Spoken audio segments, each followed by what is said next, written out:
Bonjour à tous, j'espère que vous allez bien. On se retrouve pour le brief du jeudi 26 décembre 2024. On fera un petit point Bitcoin, Ethereum. Vous avez choisi pour la deuxième vidéo d'analyser Etherfi. Je remets du coup en jeu ADA qui est beaucoup revenu en commentaire contre HNT. C'est à vous de décider pour l'analyse de demain. Et aussi, n'hésitez pas à me proposer d'autres coins que je pourrais analyser en commentaire. Juste avant, on refait un petit point copy trading. On a fait 5 TP hier, jour de Noël. 2 TP, 2 SL sur les stratégies SPT. Toujours une position qui tourne sur Games of Thrones qui est toujours en gain. Actuellement, c'est une autre stratégie. Pour ceux qui veulent rejoindre le copy trading, c'est 100% gratuit. C'est le premier lien en commentaire épinglé. Ça vous ramène sur la page que je suis en train de vous montrer. Vous vous inscrivez sur BitGate via notre lien partenaire en cliquant sur le premier lien juste ici. BitGate qui est actuellement la meilleure plateforme de crypto-monnaie. Alors vous mettez votre email, mot de passe, j'accepte les conditions, créer un compte. Une fois que c'est fait, vous avez juste à recliquer sur le lien rejoindre copy trading juste ici. Prénom, email, identifiant BitGate qui est composé uniquement de chiffres, ça se trouve sur votre tableau de bord BitGate, il est unique. Et ensuite, vous cliquez sur rejoindre. Vous allez recevoir par mail l'accès à la plateforme de copy trading. Et en fait, après, vous regardez cette playlist de vidéos, configurer le copy trading pour tout configurer de A à Z. Il y en a peut-être pour 20 minutes. On vous a fait des vidéos bien détaillées. Vous avez juste à cliquer là où on clique et ensuite, vous aurez la possibilité de cocher les stratégies de copy trading qui sont juste ici en spot et en futur. Vous choisissez spot, futur, les deux. C'est vous qui décidez. Alors, du coup, pour revenir sur Bitcoin, on a atteint le niveau qui était important, qui est la zone de buy stop. Ici, on est venu récupérer les stop loss juste ici, ce qui fait qu'on a fait également la prise de sommet daily. Si vous regardez bien ici en daily, on est venu chasser le sommet de dimanche, on est venu chasser le sommet de mercredi, donc le previous daily high, et on a comblé à 100% cette imbalance baissière. Ce qui est intéressant, c'est qu'on a formé du coup une imbalance haussière et là on va être fixé. Si on est bullish, en gros, c'est-à-dire que si le bottom a été posé sur cette jambe baissière, le prix est censé aller récupérer, il peut le faire ou pas, mais en tout cas ce serait un bon indicateur, récupérer le plus bas d'hier, c'est-à-dire revenir sous les 97 573 $, puisque la livraison de prix a été faite ici. Vous voyez mon petit travers buy side liquidity, les stops ont été pris, il y a un rejet du prix. L'objectif du prix pourrait être de venir chercher cette imbalance daily, donc entre 96 500 et 97 500. Si on est bullish, on devrait maintenir cette imbalance daily pour continuer plus haut. Donc c'est simple, si vous avez un biais bullish, votre point d'entrée longue, vous allez le trouver là-dedans et vous allez invalider si cette imbalance daily est perdue, puisqu'à ce moment-là, ça confirmera, si jamais l'imbalance haussière est perdue, que le marché répond toujours aux imbalances baissières, ne répond pas aux imbalances haussières, qu'il est bien baissier et que son point d'intérêt majeur sera le previous weekly low, donc le plus bas de la semaine passée, le plus bas de vendredi dernier, qui s'établit donc au 92 200, et ce sera de faire une continuation baissière qui aura également pour objectif d'aller chercher cette mèche de liquidation ici probablement sous les 90 100, et la vraie zone en théorie ce serait simplement d'aller chercher cette imbalance vectorielle. Ici on voit qu'on accumule un lot, 2 lots, 3 lots, ça commence à faire beaucoup et ça commence à potentiellement le marché pourrait déclencher beaucoup de liquidation si on va sous les 89 400. On peut le voir ici qu'il y a un gros cluster de liquidation. Donc c'est pour ça, si jamais cette imbalance daily ne tient pas juste ici, attendez-vous à ce qu'éventuellement on ait une continuation baissière. Par contre, si elle tient, on ira probablement casser cette imbalance baissière et le prix ira chercher les 102 700 $. Et ensuite, on voit que si on pète cette imbalance, il y a un gros cluster de liquidation au-dessus des 108 000. Donc là, encore une fois, pas de boule de cristal, impossible de savoir ce que va faire le prix. Si vous êtes bullish court terme, vous observez ce qui se passe ici. S'il y a des signaux, par exemple, en petite unité de temps, ou en 1 heure, ou en peu importe, ou en 5 minutes, vous voyez le marché qui va chercher l'imbalance et ensuite qui redevient fort. Vous savez qu'il y a de grandes chances qu'on aille s'occuper du coup d'une continuation haussière. En revanche, si on vient dans l'imbalance et vous observez le prix, il fait rien de bullish comme ça et continue de descendre et qu'il n'y a pas de réaction, attendez-vous malheureusement à une continuation baissière. Et comme d'hab, il n'y a pas de boule de cristal, il faut juste identifier les zones importantes et observer ce que va faire le prix. Comme ici par exemple, le prix il est venu prendre les stops. Il y a un gros rejet baissier. Ici, il y a la cassure du précédent creux et il y a la formation d'un breaker. On voit qu'ensuite le prix revient travailler ce breaker, rejette, et donc ça c'est le signal baissier court terme qui fait qu'on a bel et bien un rejet sur ce sommet. C'est ce genre de pattern que vous pouvez observer. J'ai pas plus de choses à dire ici. Après, pour plus de précision, si on est vraiment dans une reprise baissière, on sera probablement dans une continuation à B égale CD, ce qui serait pas impossible, qui nous ramènerait du coup tout droit autour des 84 000 $ dans cette zone d'imbalance daily qui couvre absolument tous les stops. Est-ce qu'on va y venir? Je n'en sais rien, encore une fois, je n'ai pas de boule de cristal. J'observe juste ce qu'est en train de faire le prix ici, et si jamais c'est pas déjà le cas, ce hedger, si vous êtes exposé Bitcoin, ça peut être intéressant en attendant de voir si l'imbalance haussière va être respectée ou non. Si c'est le cas, ce serait intéressant de fermer son hedge pour observer ce qui se passe ici. Si là il y a un retournement, ce serait intéressant de se hedger à nouveau, puisque là ça pourrait vraiment faire quelque chose comme ça. En revanche, si on vient ici qu'il n'y a pas de retournement, aucune raison de fermer son hedge, et en fait ça vous permet justement de bénéficier du prochain mouvement haussier. C'est comme ça qu'on peut gérer son risque. Je vous ai fait un tuto hedge sur BitGet pour ceux que ça intéresse, tutoriel futures et hedge pour ceux qui veulent apprendre à se hedger correctement. Pas plus de choses à dire sur Bitcoin, donc j'ai pas franchement d'opinion à avoir une conviction de me dire oui c'est plus probable. Alors de mon point de vue, au vu de ce qui a été fait, la continuation baissière est plus probable de ce que j'ai sous les yeux techniquement, ok, parce qu'on a laissé le plus bas de lundi ici, on a laissé le previous weekly low. Pour moi c'est suspect. Si on avait posé un bottom, j'aurais préféré voir ça. Ok, là c'est pas le cas. Du coup, je pense que cette imbalance a moins de chances de tenir. Maintenant, elle peut tenir, mais mon opinion est de me dire qu'on va la casser. Mais après, si on la casse pas, le marché va faire une continuation jusqu'au moins les 102 700 de mon point de vue. Voilà, juste d'un point de vue proba, je pense qu'il y a peut-être 60% de chances de la casser, 40% de la maintenir. Après, on verra bien ce que fait le prix. Et en horaire ici, on a un breaker bullish sur le Monday High qui correspond à l'imbalance daily. Donc ça, c'est une zone que je vais vraiment surveiller. Je serais pas étonné de voir quelque chose comme ça. Mais bon, au vu de tous les stops qu'on a laissés derrière nous, ça m'étonnerait pas qu'on puisse passer ça comme dans du beurre et essayer de livrer le prix un peu plus bas. Franchement, si comme je vous dis, on avait fait ça, j'aurais un avis totalement différent. Là, je me dirais il y a peut-être 80% de chances de maintenir l'imbalance haussière. Mais le fait qu'on n'ait pas pris les stops réduit énormément cette probabilité. Après, encore une fois, c'est le marché qui décide. Il y a toujours, de ce que je vois sur des outils d'order flow, toujours les gens qui sont une majorité short. Donc en soi, ça pourrait encore permettre de justifier un short squeeze jusqu'à cette zone des 102 800 $. Par contre, si là la majorité est longue, ça commence à devenir tendu. Pour revenir sur ETH, au moins vous avez les zones à surveiller pour aujourd'hui et vous savez à quoi vous en tenir. Concernant Ethereum, alors lui la prise de stop n'a pas été faite, c'est-à-dire que bon, il était revenu dans l'imbalance baissière samedi 21, mais on n'est pas venu prendre les stops. Donc un peu bizarre. Bon, c'est ce qui crée une divergence avec Bitcoin. Il rejette avant de faire la prise de stop. Ok, intéressant. Il y a toujours également le plus bas de la semaine passée, le plus bas de lundi ici qui est intact. Donc tout ça, ça reste des points d'intérêt.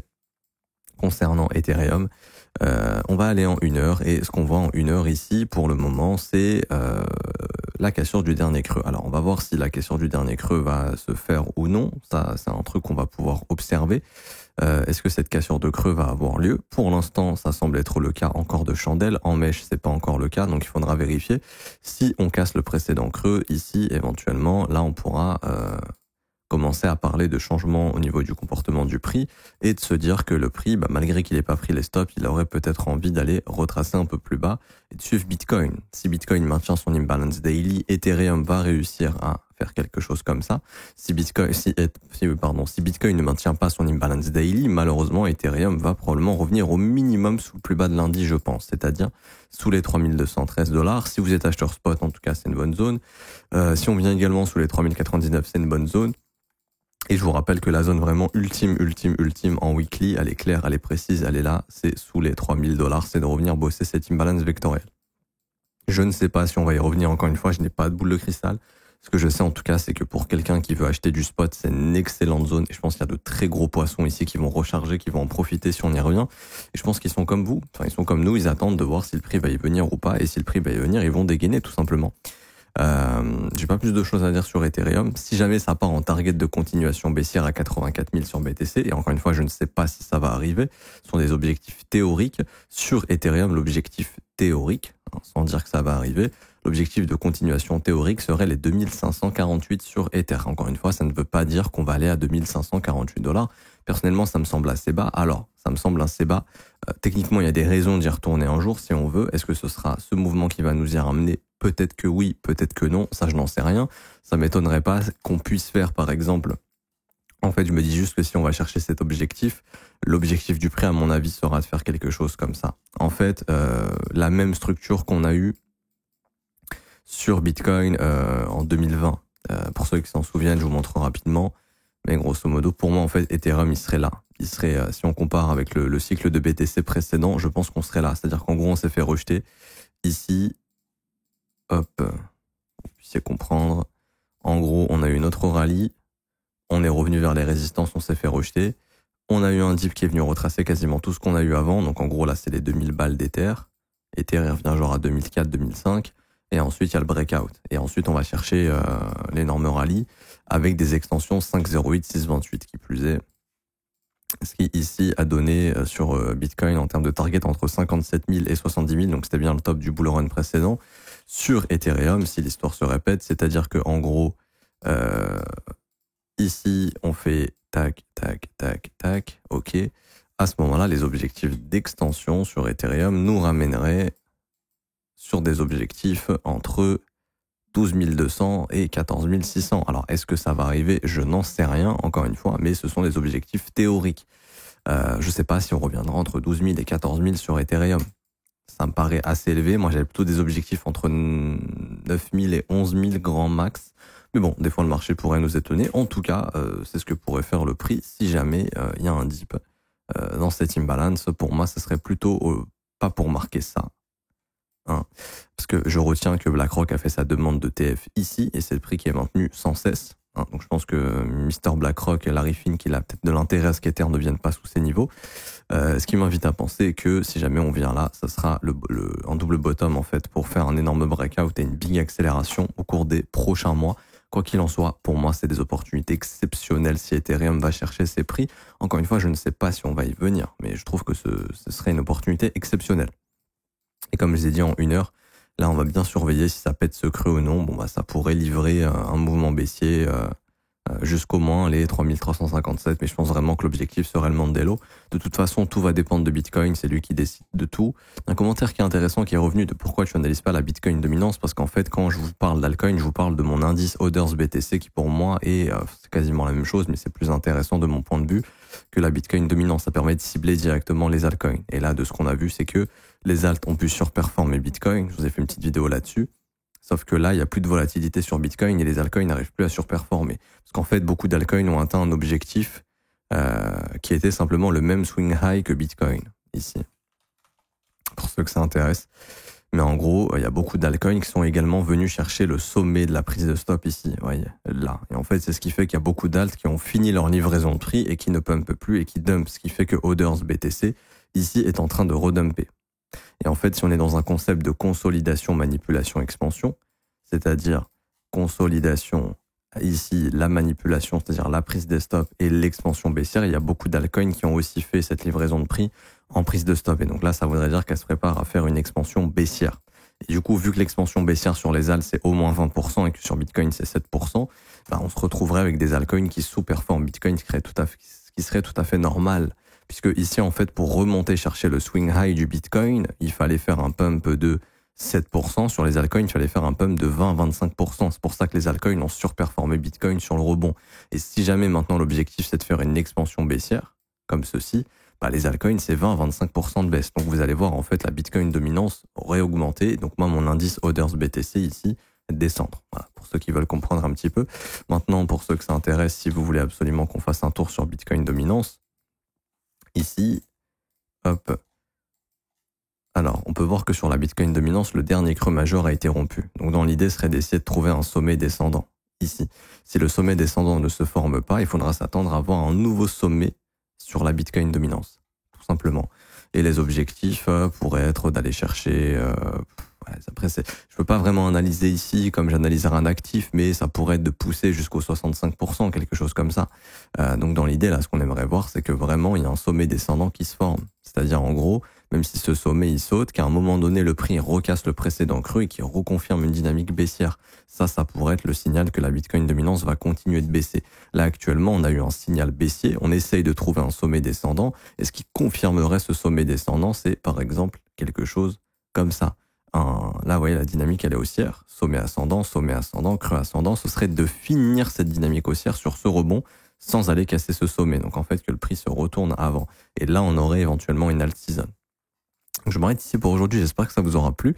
Si c'est le cas, n'hésitez pas à laisser un petit pouce bleu ou vous abonner si ce n'est pas déjà fait. Je vous rappelle qu'en commentaire épinglé, vous avez la formation gratuite, les pépites altcoin, c'est juste ici. Si vous voulez obtenir mes petites pépites altcoin, il y a encore beaucoup d'alt qui reviennent dans des zones intéressantes dont je vous avais parlé dans cette vidéo. Donc là, c'est le moment de s'y intéresser. Par exemple, Render qui est dans cette liste et il y a la zone intéressante qui va bientôt être retouchée. Également, vous avez l'accès au copy trading 100% gratuit. On a les résultats tous les jours dans le Discord avec les performances positives. Également, vous avez aussi la possibilité de rejoindre mon école si vous voulez vous former à mes côtés tous les jours du lundi au vendredi. Ça se passe juste ici. Rejoins mon école de trading sur ce petit lien. Hop, rejoins mon école de trading. Ça commence à partir de 49 € par mois. C'est sans engagement. Vous avez les offres 3, 6 et 12 mois qui sont moins chères mais qui sont des paiements one shot. Vous aurez accès au brief privé que je fais avec les élèves tous les jours. On analyse le marché, on trouve des opportunités ensemble. Je vous parle de ce que je fais, de mes hedges, etc. Et en plus de ça, vous aurez accès à la formation de l'école qui est une formation de 8 modules qui vous apprennent tout sur le trading de A à Z, 19 heures de cours vidéo. Il y a un support écrit, exercices, corriger des exercices. C'est full complet, ça vous formera de A à Z. Vous êtes les bienvenus. Vous avez également les témoignages des membres juste ici sur la page de l'école. Paiement dispo, carte bleue ou crypto-monnaie, c'est vous qui décidez. Bonne journée à tous, on se retrouve tout à l'heure pour l'analyse de Etherfi. À tout à l'heure, ciao ciao.